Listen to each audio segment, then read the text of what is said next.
Good evening to everyone. We'll give everyone a few more minutes to log in and then we'll be able to start. So maybe a minute or two more.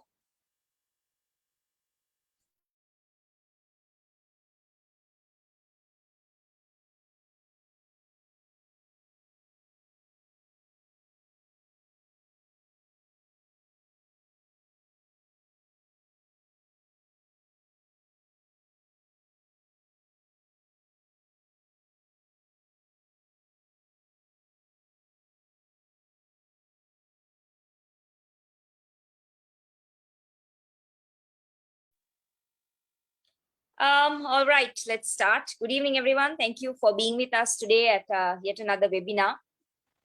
I'll start with a little bit of an introduction. I won't go too much into what the webinar is. I'll leave it to Venda to take us through. Before that, let's have a quick look at what SACYN is. So SACYN is a network of Christian youth leaders from South Asia, which was begun in the year 2020.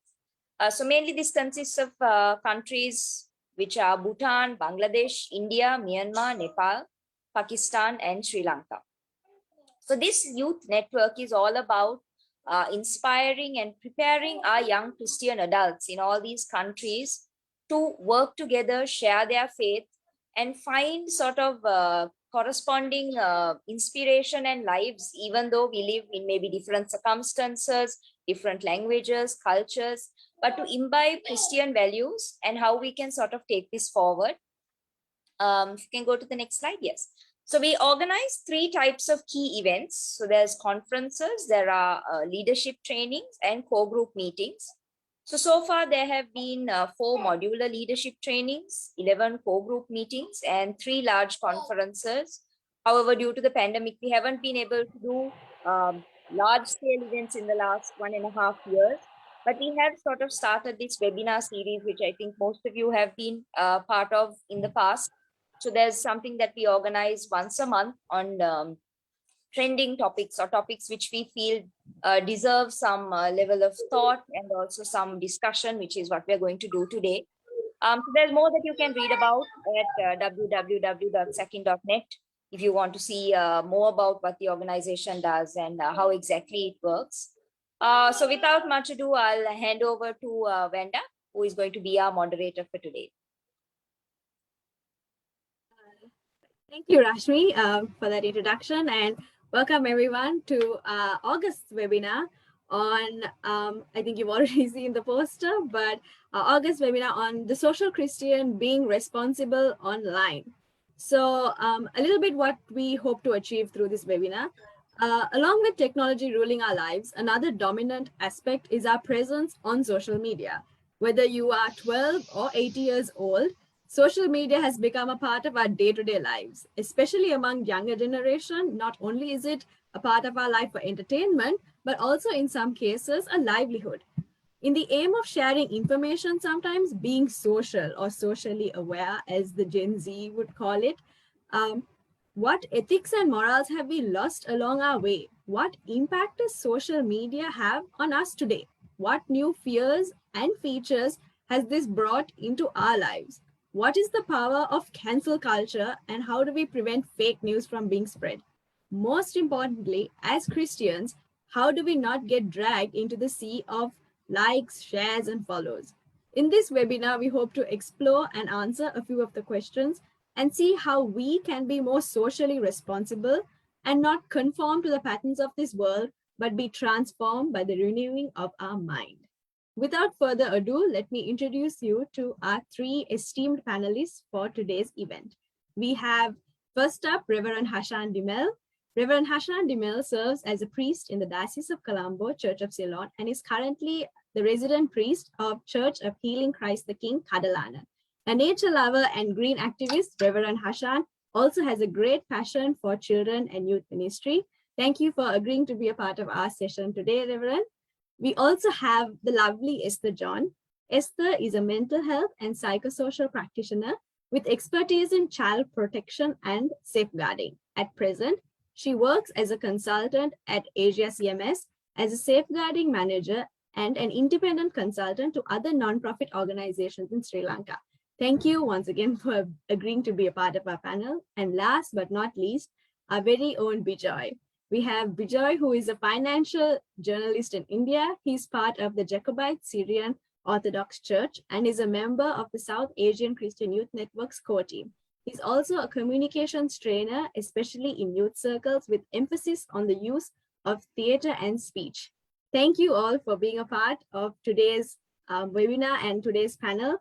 And of course, without much time and further ado, let us start off our webinar by asking our panelists, in your opinion, what impact does social media have on us today?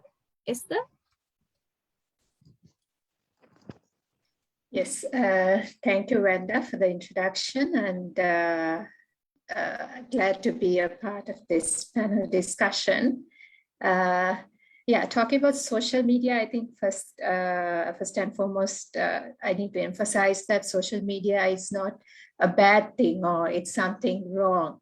Like any other thing, it has its pros and cons. So talking more about the positive side of social media, I think all of us have been a part of social media. We know why we are part of social media. Most of the time we use it to connect with others. It's one of the most easiest way to reach out to another person across the world, to engage in some meaningful conversations. It has also brought the world much more closer.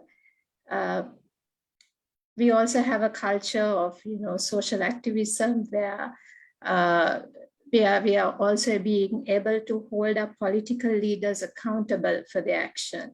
So basically, we do have a positive impact also, but one of the key impacts of social media has been the ability to make that connection with each other much more easily. On the other hand, I think social media has also rewired our thinking, our minds. And so that's where I guess the downfall begins. Talking a little bit about more the psychosocial aspect or the mental health aspect of social media. When we begin to perceive ourselves or our society from the lens of social media, that's when it starts affecting us or impacting us in a negative way. Sometimes our own standards are set according to a person's appearance or another person's achievement or standard in society. We also see, I think, social media begins to mess with our minds only if we allow it to. I think that is something which we need to understand. It's not like a bad forum or bad thing or anti-Christian thing to be on social media. And none of the social media platforms are right or wrong, but it's all on how we use it and how we allow it to influence our mind. I think talking about the effects of social media on mental health, there's been a lot of research around by many universities, how it has affected the well-being of people. But just let me highlight just a few key impacts of social media on our mental health and our well-being. I think one is it also has affected our self-esteem. We have come to this state where we want this perfect body, perfect look, or perfect hair. And we unconsciously begin to compare ourselves with the so-called ideal or the so-called perfect look. And when we are not able to achieve that ideal, we start thinking low of ourselves. So this is more on how we perceive and the standards we set for ourselves. The other aspect, I think most of us are familiar, even when we post something on social media, we wait for the response, that little click button or that buzz or that ring to know how many likes we have got, how many followers do we have, how many people have commented on what we have said. So sometimes our self-affiliation is also connected to the number of responses we get from others. And then when our self-worth is being defined by our likes, comments, and followers, it can also affect our sense of value, self-value. I mean, we have all heard of many stories or many incidents of celebrities who have, been having the highest number of followers across countries, but their life has ended up in suicide because they just couldn't get their real connection or the real self-value out of it. Research also says that when we get these likes or the beep which we hear, it's like a drug. It's like we want more of it. We want more likes. We want more comments, and it is just like a narcotic drug, which It can lead to addiction.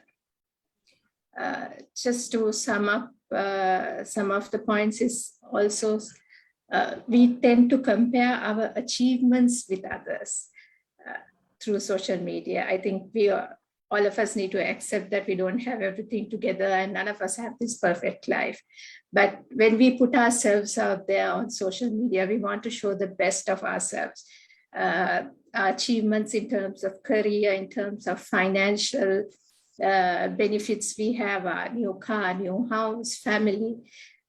It's just the best highlights which we really want to show.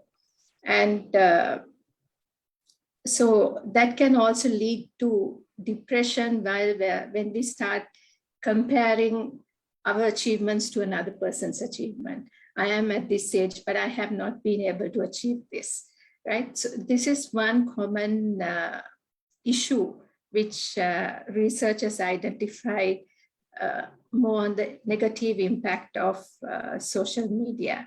So I think it's more like how much we allow it to impact us. It's just an illustration of, a simple illustration. If a crow flies above our head, we just let it fly. We don't let it nest in our heads.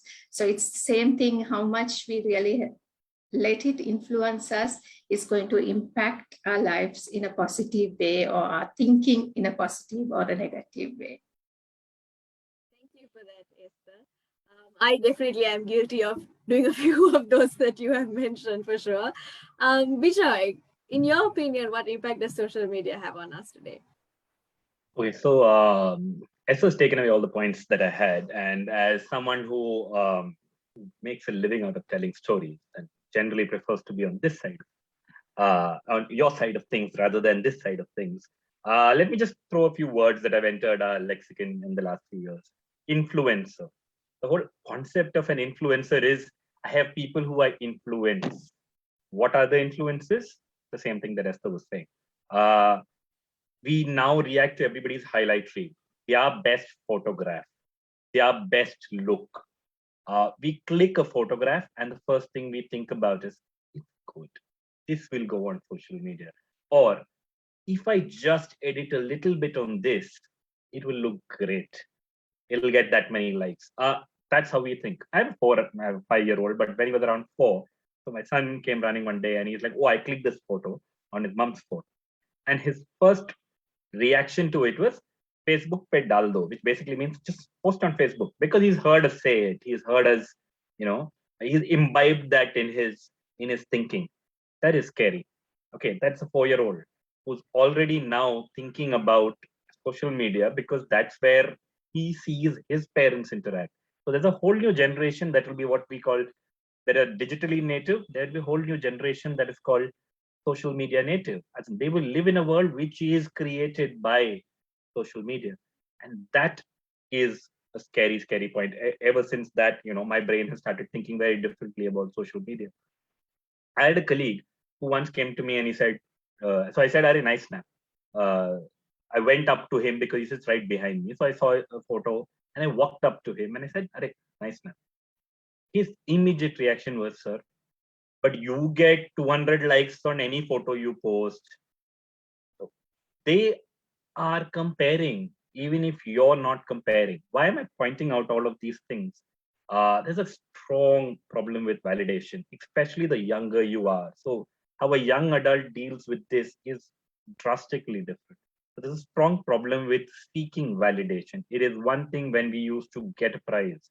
Today, you can seek validation every minute, every second. If it doesn't get these many likes on Insta, then I'll try on Facebook. If I don't get it on Pinterest, then I try on Twitter. If I don't get it here, I go. There are so many avenues that I can go. Everybody wants to be on the next bandwagon. So FOMO is real. The fear of missing out is very, very real.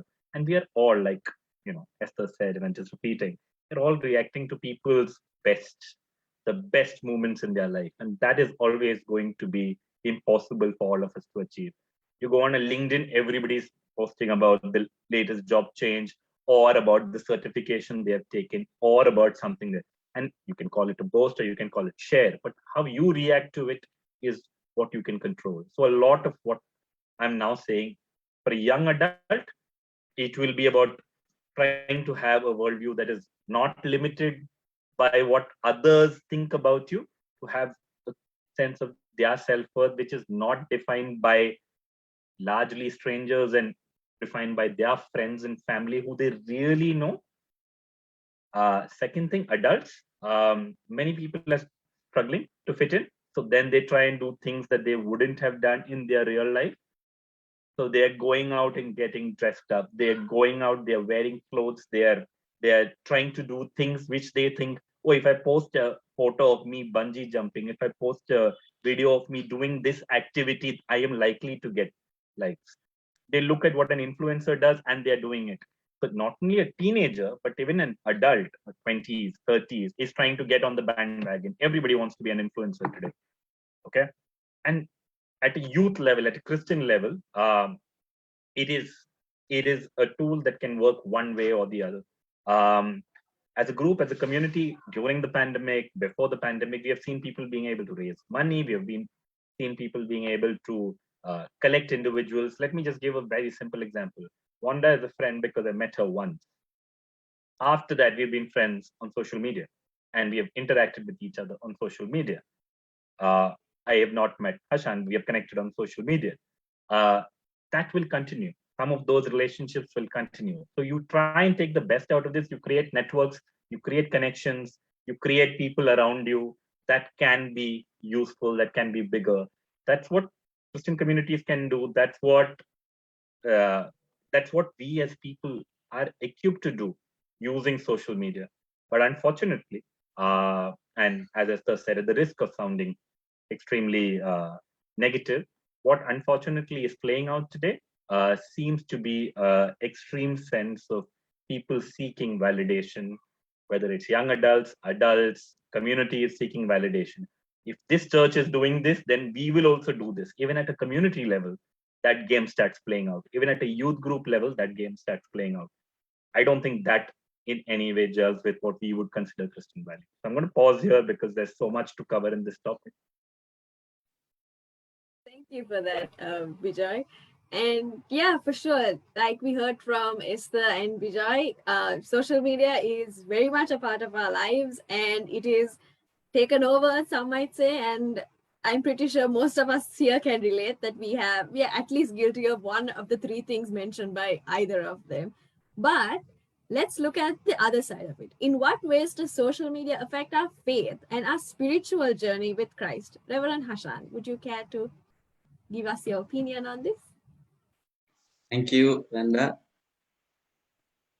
I'd like to begin with a little statement that God is actually present in social media. And I think we need to start with this realization that God is present in social media.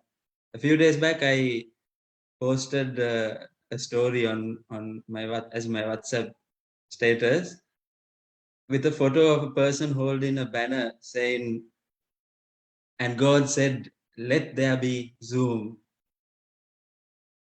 While it has a sense of humor in it, there is also something to think about, that actually God is here. God is present here in this gathering. God works through social media. And so we need to realize that we cannot separate social media and God. We cannot separate God's presence and digital spaces. God is present in social media. And we need to begin by realizing this. The pure comedy that we enjoy on YouTube that makes us laugh, the God of laughter is present here. When we share a post that affirms life, that is part of God's project of life and love, God is present. When we raise a voice for the voiceless and stand up against injustice through our social media platforms, God is present. And so we need to realize this, that through social media, we also experience the presence of God, and we also express God's presence. We also become witnesses of God's presence by what we share and what we do on social media. But we also need to ask our own conscience, are we truly being a witness of God's presence on social media? I am also somewhat a victim of this, where to us, social media is about posting that lovely photo of a bicep, or that lovely photo of a glamorous car that we have bought, or this wonderful handbag that I have bought, the new furniture in my home. It has become a me-centered social media presence, a self-centered social media presence, as opposed to a God-centered social media presence that God expects from the disciples of Jesus Christ, you and me, to have a God-centered social media presence. And if we really look, as it has been mentioned by Bijoy and Esther, if we really look into this self-obsessive social media presence, the root here is self-worth, where I am the product and I am selling myself. I am promoting myself. And the social media currency here becomes the likes, the shares, the comments, and all of this really adds value to my product, which is myself. And so my self-worth is driven on social media. My self-worth here is driven then on what others think about me. And this is a bit of a dangerous place to be in, where our self-worth is actually determined by what others think and feel about ourselves. As Christians, we need to understand very sincerely that our self-worth is driven not on social media, but because we are children of God. We are sons and daughters of Jesus Christ. And this is where our self-worth begins.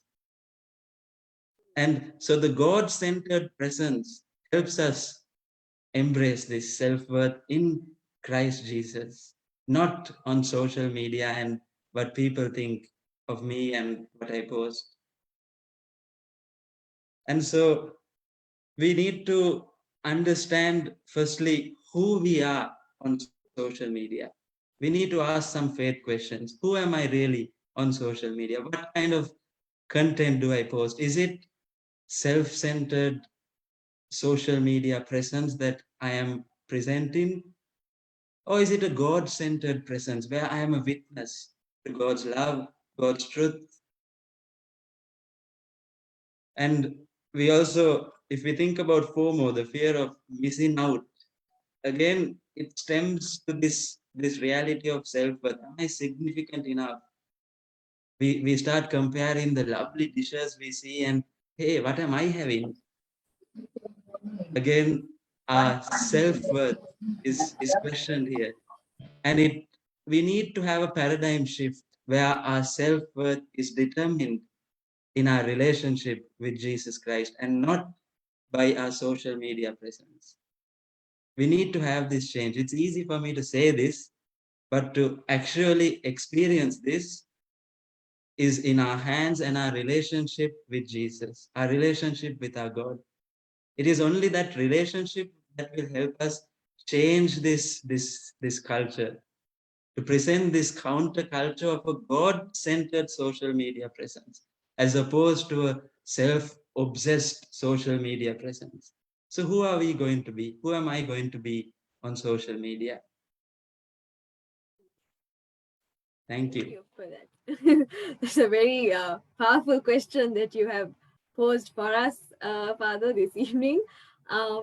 Like you said, also, social media has its pros and cons, and has, as we all know, it's a very wonderful platform to voice your opinions for causes, for issues that matter, to be a voice to the voiceless. But at the same time, I suppose that there are moments when we find ourselves critiquing each other when we do this. So, as Christians, how do we voice our opinions on social issues or concerns responsibly and mindfully, especially on social media? Esther? Yes, I think social concerns, and we have much more awareness on social concerns these days than before. And we really sense that need for justice, and you sometimes feel it in your blood that, you know, justice has to be done. So raising your voice for social concerns is a good thing. And I think that is what is expected even as Christians. But sometimes it can, you know, the balance can, we can lose that balance of, you know, raising our concerns for everything. So just a few maybe tips to how we can have that balance, that healthy balance in what we can say responsibly on social media. I think the first thing is we can choose our battles. Not every social concern is not going to be a battle which we have to take up. Is that issue, we need to really think, is that issue really my battle? Is that really my social concern, right? And it's good to choose what really concerns you and what you really want to raise your voice for. What is, sometimes that we are blinded by the social conformity, and we keep raising our voices for every issue, right? So I think being wise in what we choose to raise our voice for. They generally say that there are 3 types of warriors. We have the keyboard warriors, the real warriors, and a sovereign warrior. So we need to understand the reality that we cannot solve all problems on social media, but it is a platform where we can make people think, right? And sometimes we need to let the rest of the battle be taken by the real warriors, and above all, the sovereign warrior. The other area, I think the other aspect for us to be responsible in how we say what we say is to check our motives. It is really important to know for what motive am I raising this concern for. Is it because it really concerns me, or is it again about social conformity, or is it to show that I know it all, or, you know, is it because to show that this is the right way of thinking, the ideal way of thinking, right? So to ask ourselves, why am I concerned about this issue, and why should I raise the issue? So I think when we have a motive right, and when we choose our battles wisely, then our response will also be wise. Just to highlight maybe the biblical principle of, you know, being quick to listen, slow to speak, and slow to anger. I know it's the most difficult thing for us to practice, but just like in conversations, to be quick to listen, I think before we pen something down, or, you know, type something down, to be more wise, and more than we react, to respond in a very compassionate manner is what I feel. for that. Reverend Hassan, would you like to share your thoughts as well? Thank you. And I like to firstly say that it's important that we have a voice in situations where we witness wrong, evil, injustice. Because if we don't have a voice, if we are silent, then our silence leaves room for the wrong voices to amplify, to, to sound as a loudspeaker and misguide people and communities. So it's important, firstly, that we do raise a voice. And how we do it, something that it's something I'm struggling with, but I try to do it where we not get emotional, but let our value systems drive us and be the place that gives us the springboard to decide on what we post and how we post things. So it's our principles and our value systems that guide us on how to post. And if our value system is rooted in Christ, as I said, that God-centered social media presence, then what we post will always be of love. What we do, what we share will be in love. When we speak the truth, we speak in love. And so I'd like for us to go within and build a Christ-centered value system that will guide us in our sharing. So then we will have mutual respect. We will be good stewards of our words, and we will post responsibly, because we must remember that whatever we post becomes a public record on social media. So we need to be discerning. Thank you. Thank you for that. Before we move on to our next question, if you have any questions for our esteemed panelists this evening, please do feel free to drop it in our chat box on Zoom. And my co-moderator, Jian, will be helping me with questions this evening. And we will try to answer as many of your questions as possible. If you are watching on Facebook Live, you can also drop your questions in on the chat option there as well. Just a reminder on that. So if you have anything that you are buzzing to ask, please do tell us, and we will try our best to answer it towards the end of the webinar. Moving on, taking something from what Reverend Hashan left off with, what we post sometimes tend to be a record on our social media. This has happened, I'm pretty sure, to a lot of people we know, or maybe ourselves even, where you might years later tend to regret certain things that you posted on impulse or something that you said or didn't say. I'm sure you all know where I'm coming to. If this tends to pop up again years later, maybe at some other occasion in life, you might be very much criticized by those who have seen your earlier posts. That's right, we are talking about cancel culture. So, Bijoy, can I ask you, what are your thoughts about cancel culture? Okay, let me just start off from what you said and what Reverend Hashan said before that, which is social media never forgets. Okay, the minute somebody comes into prominence, the first thing that happens is, you may be a cricketer who just played his first match. The first thing somebody does is Googles your chat history, Googles your web history, figures out something you said 12 years ago, and ensures you get suspended for it. 12 years ago, you were a 15, 16-year-old kid. Okay, so social media never forgets. You know what I'm referring to, but I'm just going to let that slide for now. That happens to anybody who becomes a famous celebrity. But there is also the other side, where people can just come up and use something that you have said in a certain context, out of context. A joke cracked in a certain context, edited to sound like something else. A photo put in a certain context, used out of context. Context is extremely important, unfortunately, on social media. And so I'm going to use this as a confessional to talk about something that happened to me when I first joined Facebook, which was 2006 or 7 or whatever. And at that point, somebody was online, and I was doing banter, and that person obviously knows me. Okay, so this is someone who I know in real life. At that point, you didn't just add people, like you had to know them. Only then would you add people. And we were doing banter. Okay, so on the comment section, we are bantering. And a colleague who's just joined me like 3-4 months ago, a couple of days later says, dude, you're a bully.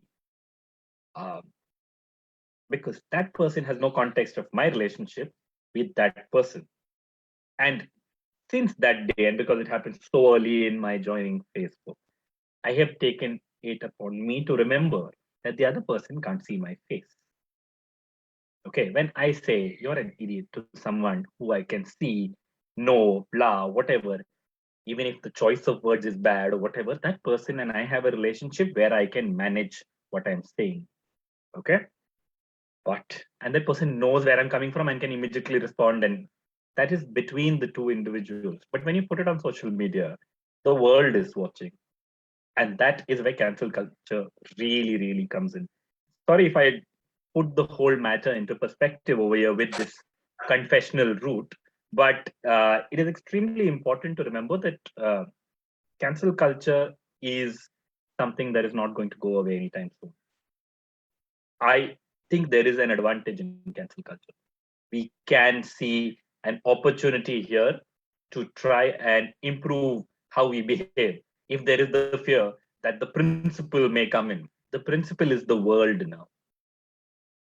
Okay, so unfortunately, social media does not give us a chance to, none of the Christian opportunities to confess, to show that we are contrite, to show that we know we were wrong, to show that we have evolved. We see disciples of Jesus uh, who denied him and then became the rock on which the churches have been built. We've seen people, disciples of Jesus, who doubted him and then went on to become the biggest evangelists of their time. So there is a space for evolution of human beings that we see, in the Christian history, in Christian concept. That unfortunately, social media will not give you because there is no context. The person reading your 10-year ago post has no context.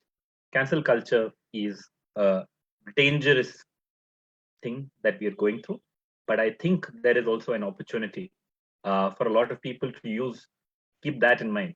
I didn't realize I was reacting to possibility of cancel culture when I, stopped doing banter online and I just went offline on DM with my own friends and started chatting.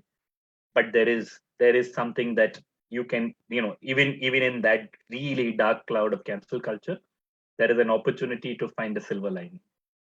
It may be the schoolmaster that we need. It may be the principal that we need for some of us to start behaving. But you can be cancelled for things you didn't really do. And there are just things that go beyond your control because something's just been taken out of context and your voice is not loud enough against the crowd that's yelling out to you. That is just sad, and unfortunately that happens on social media. And I don't know what else we can say except try and create your own network strong enough so that you can be able to withstand that, and when the opportunity comes along, fight it. Thank you for that answer, Vijay, because it's true. Like, your cancel culture does not create any opportunity whatsoever for you to reconcile and for you to really, have your moment where you are able to center yourself and realize because somebody else is taking whatever you said out of context. Another aspect I see of cancel culture is also like you mentioned, is one part of cancel culture can also be that it is bullying if you think about it, right? And because you don't know what context the other person is talking about, or you might be right, you might be wrong, but once you trend the hashtag and do all the chaos that there is, voicing your opinion, some might say, in some cases this can also be a form of bullying. Of course, there are a lot of sadly, actually, there are way too many variations of bullying on social media, on all social network and platforms. So cyberbullying is sadly seen way too often in today's day and age, and it is experienced by almost everybody who is on social media. how do we as Christians, though, handle and tackle this? Esther, would you like to enlighten us at this moment? Yeah, it's very sad that these days cyberbullying has become very common, especially with the current context and everyone being hooked online or on social media. There's been so many incidents of cyberbullying. I think we all know what bullying is, and we always associated bullying with, something that happens in an educational institute or in school, and something more, somebody physically assaulting you.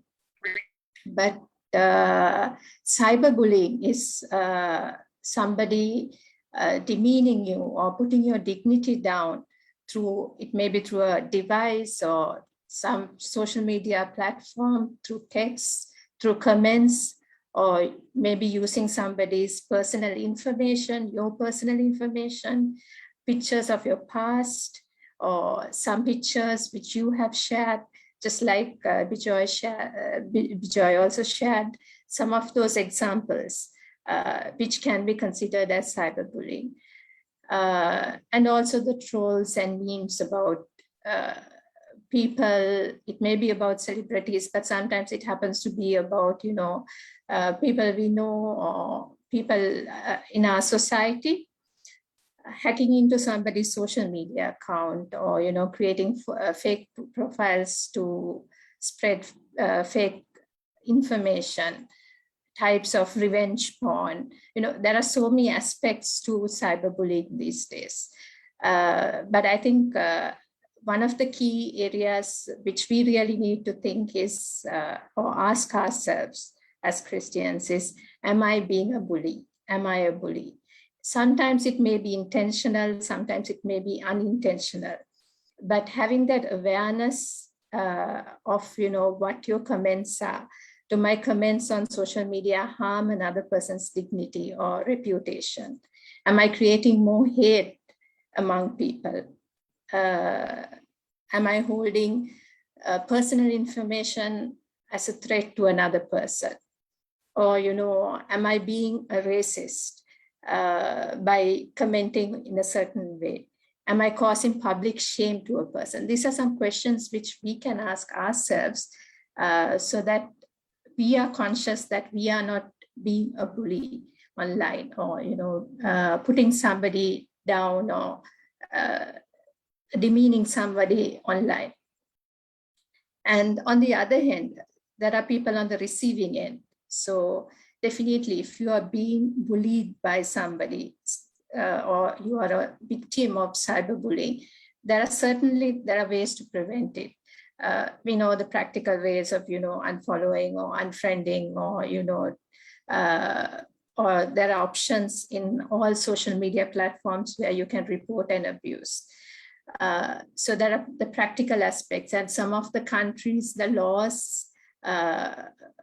laws insist or emphasizes that cyberbullying is a criminal offense. So depending on the extent of cyberbullying, you can even take it up to a legal body or legal authority for support. Other than that, I think one of the key aspects which I really want to highlight on cyberbullying is when you are a victim of cyberbullying, it can cause a lot of shame to you. And when you really think about shame, it's a very intense emotion. So we may have heard, even I have heard of many incidents of young girls in their early teens, not engaged in, conversations which has turned into cyberbullying, gone to an extent of porn revenge, and they have entered their lives just because they couldn't face that shame of the content going online, or everyone getting to know about their private life. And especially in a Christian circle, when you're an active member of a church or in key leadership, it can cause more shame and push somebody to really end their life. So in case, you're trapped in that, anyone trapped in that shame of being a victim of cyberbullying, it is always important to talk to somebody who you trust about it and seek help rather than taking your life away. Because many of the deaths related, suicides related to social media has been mostly connected to this inability of handling the shame. On the other hand, I think it is important that we also help others with such incidents to talk about these incidents. Sometimes our first reaction is being very judgmental about it. But as Christians, are we open to listen and accept another person's faults? We need to accept that we all are broken and we all need that compassion. In the same way, I think giving that compassion, extending that compassion to another person as well can be really helpful in handling this issue of cyberbullying.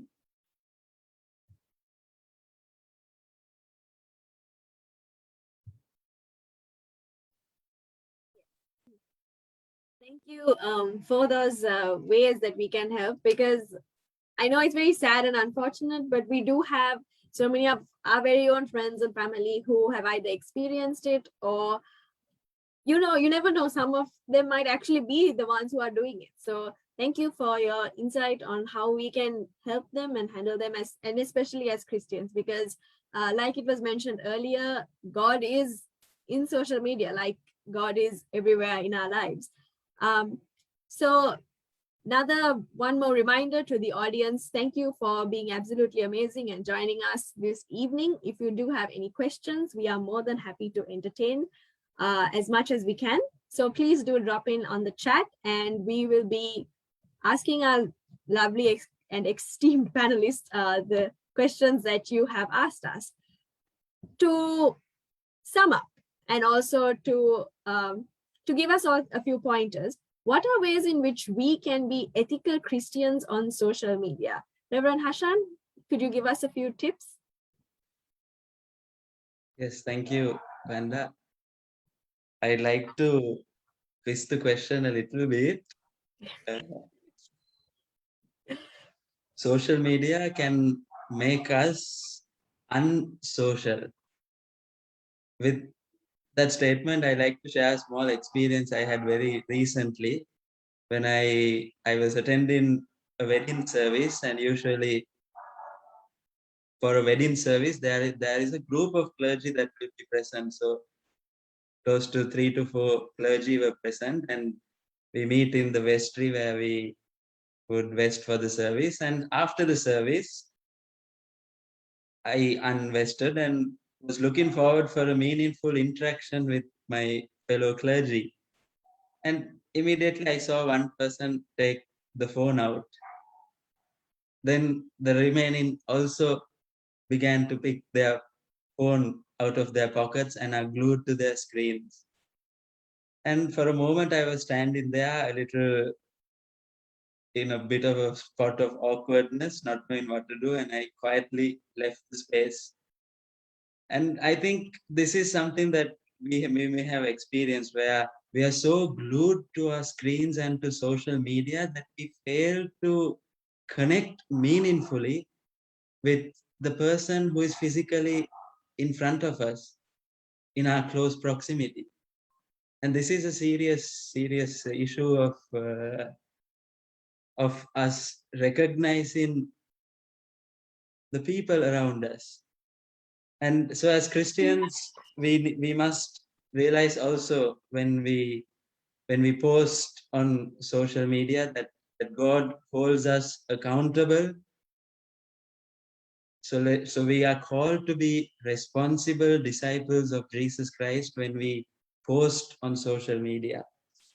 So we must show mutual respect to diversity that we encounter on social media platforms, diversity in culture, in language, in religion. And this helps us be more ethically sound in our sharing, in our social media presence. Thank you. Thank you, Reverend Hashan. Such a timely reminder as well. Esther?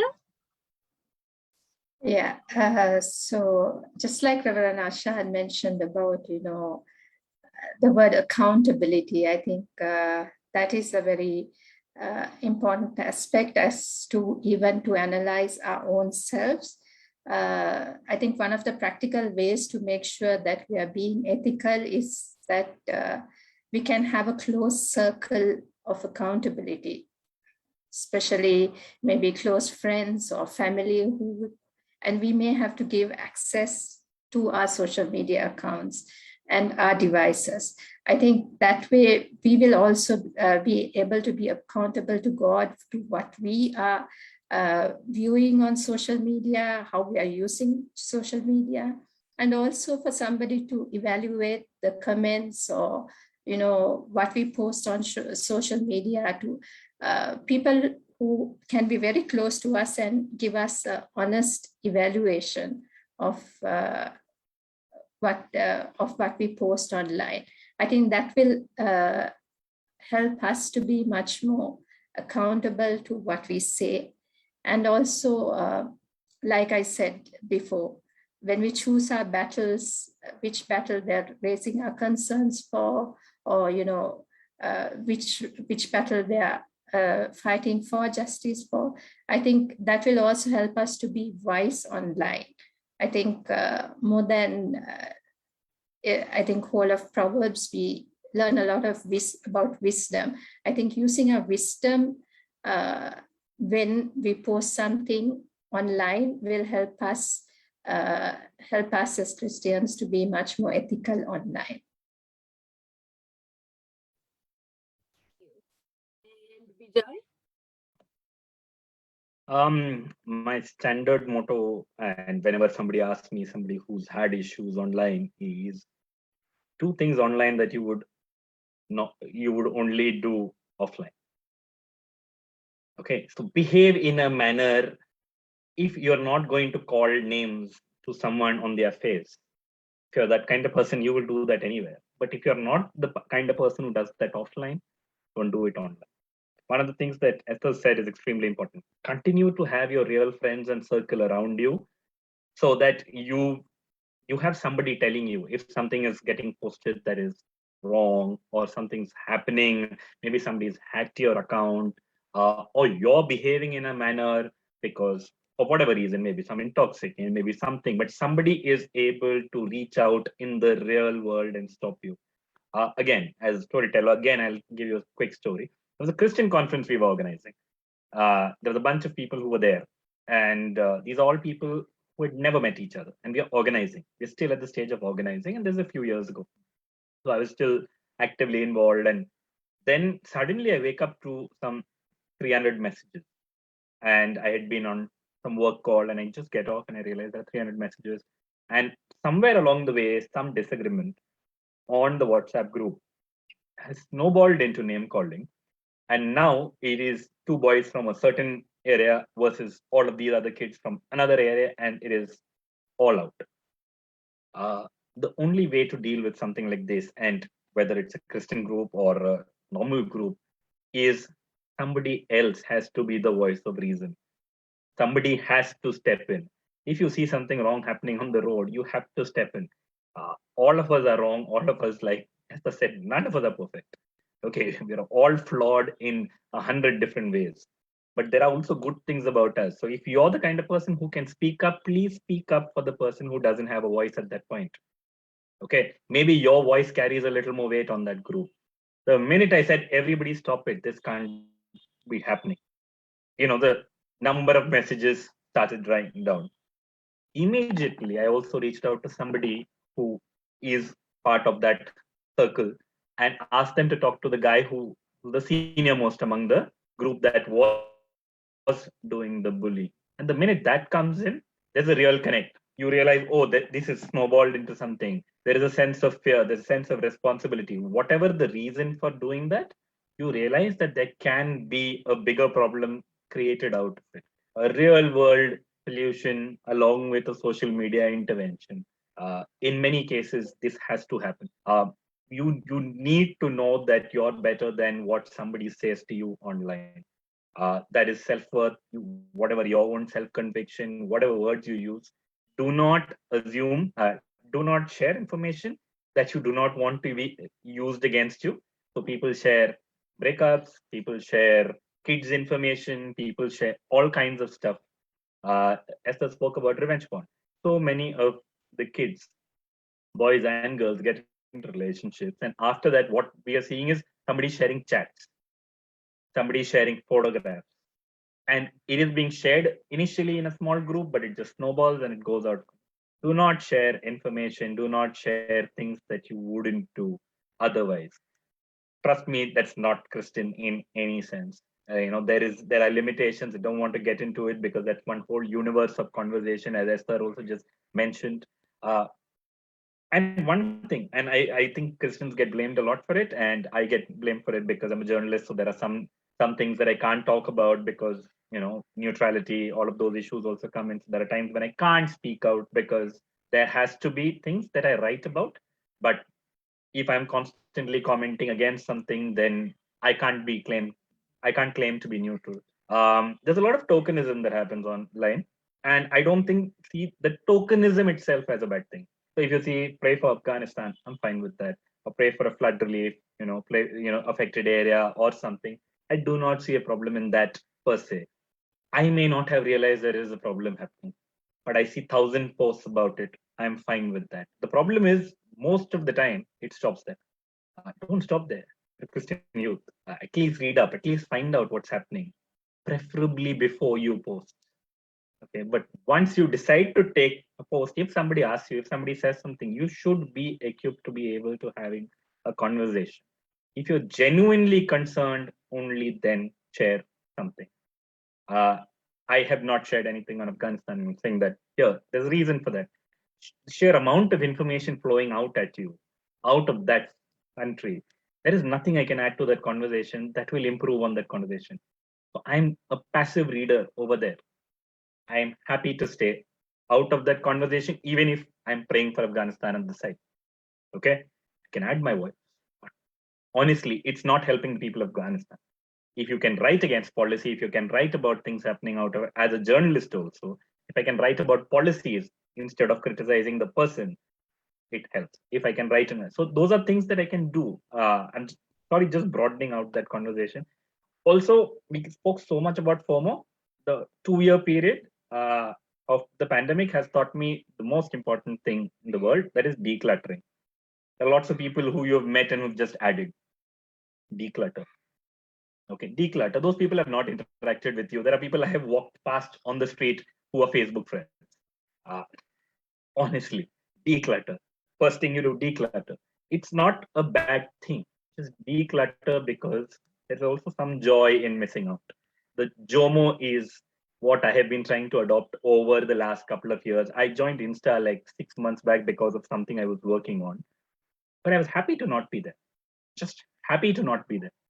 Okay, there is nothing that I can gain out of that, and I don't check the notifications. I am just randomly available over there. It's fine. There is nothing lost over there. Enjoy some JOMO once in a while. That's first thing I will do. Log off, read a book, do something else, play with your kid, whatever your age group is. Trust me, your peers are the ones who you know, not the people who are in a wider social media universe. Thank you for that, Bijoy. And you heard it here first, ladies and gentlemen and reverends. Bijoy's new term, JOMO, joy of missing out. Let's see how we can, like he said, experience a little bit of that, and let's take FOMO, the fear of missing out of the picture, and be in the moment a little and just enjoy the joy of missing out on things that really don't need to be a part of your life.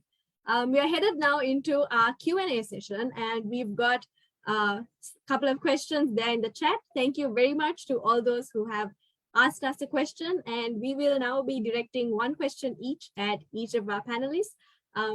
Esther, we have a question on the chat, which I believe you can answer given your background, particularly now as we have very little physical contact because of COVID and the situation.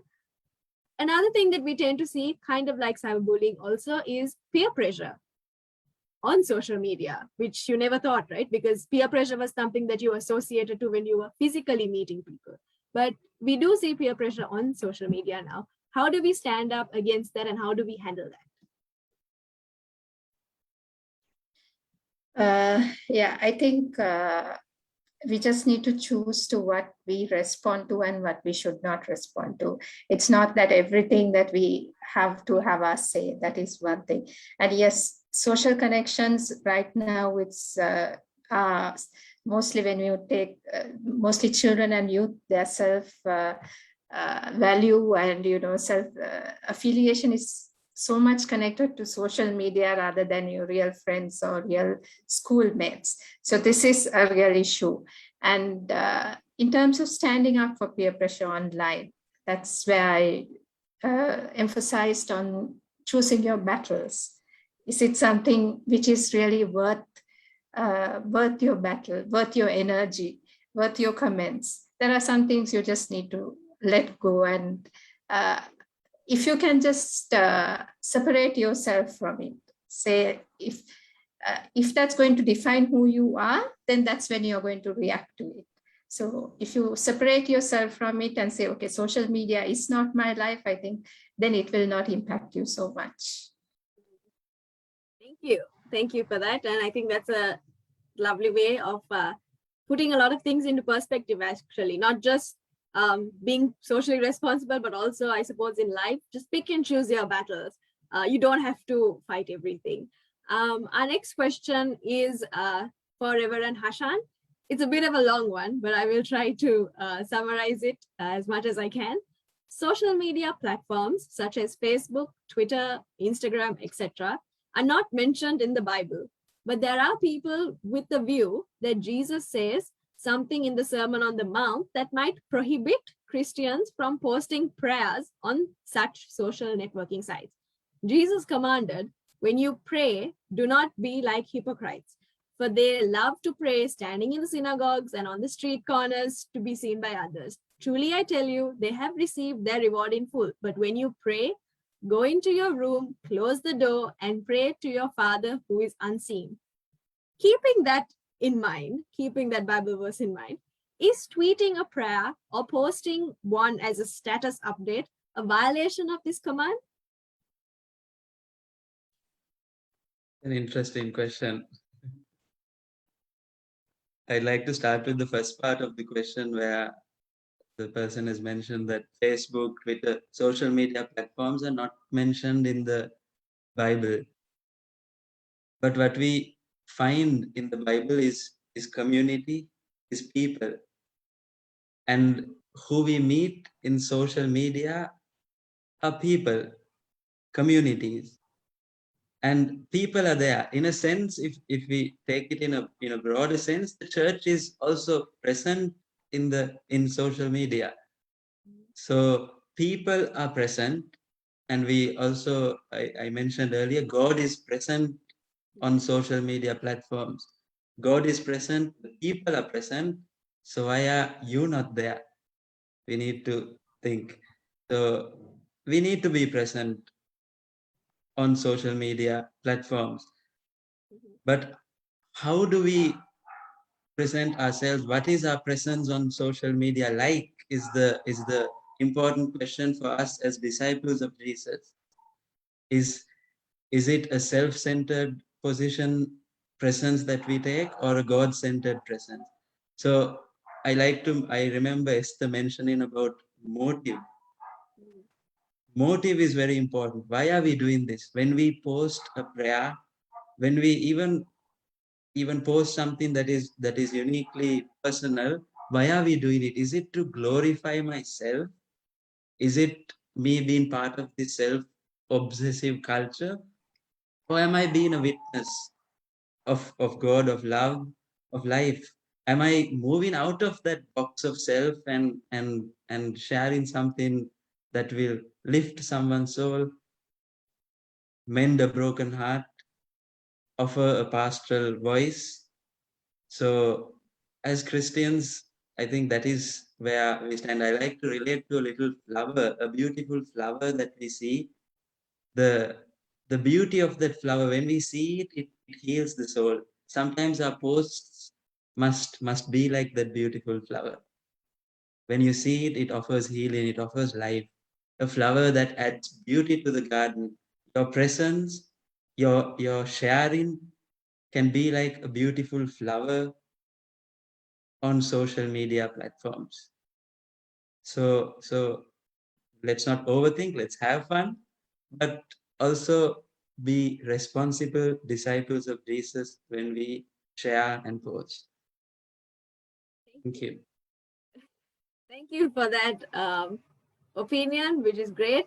It kind of does answer the next question that I have, but I will ask it from another perspective as well, because that's what I believe webinars are for, where you discuss your opinion and your perspective. So, Bijoy, this one is for you.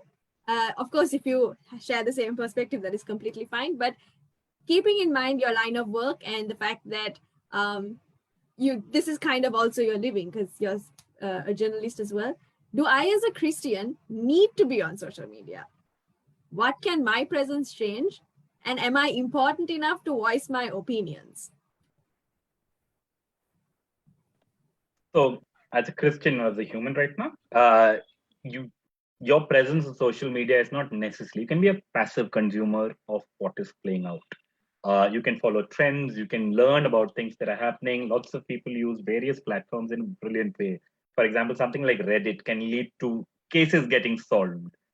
You can Google it. You'll figure out that criminal cases have been solved on Reddit, or somebody's medical diagnosis has gotten spotted on Reddit.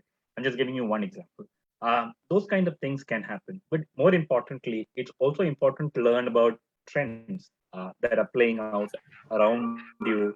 Also, trends that you may need to react to because they may be happening immediately around. There may be things that you can help for. For example, we have groups where we check on blood availability because there are often rare blood groups, and we keep details about people. If you're around, if you're someone who can help, please help. It's not just about being a Christian, it's also about being a human in that sense. Do we need to be on social media? My answer to you would be, considering where the world is going, I would say yes. If you asked me 100 years ago, should I ride a car? The answer to you would have been yes, because that's what's going to move the world forward. So, in that sense, social media is part of our universe going ahead. How you engage with it, like Ashan said, is motive. Yeah, you just have to figure out a way to use it. And let me use an example of a SACYN alumni and a friend of mine who's also a priest today. So Jackson Jacob is a priest. He works with a certain community who's downtrodden. They're garbage pickers. He makes it a point to use social media not to raise money, but to share details on exactly how many people have been supported, how much money has been given to these people. You can use it for transparency. You can learn about things the other way around too. People give him money or people will help support him because of what he's doing. So the good begets good in that sense. So should you be on social media? My answer to you, my friend, is yes. How you are on social media can be defined by your Christian values or your values as a human being too. Both of which completely collide. Thank you for that.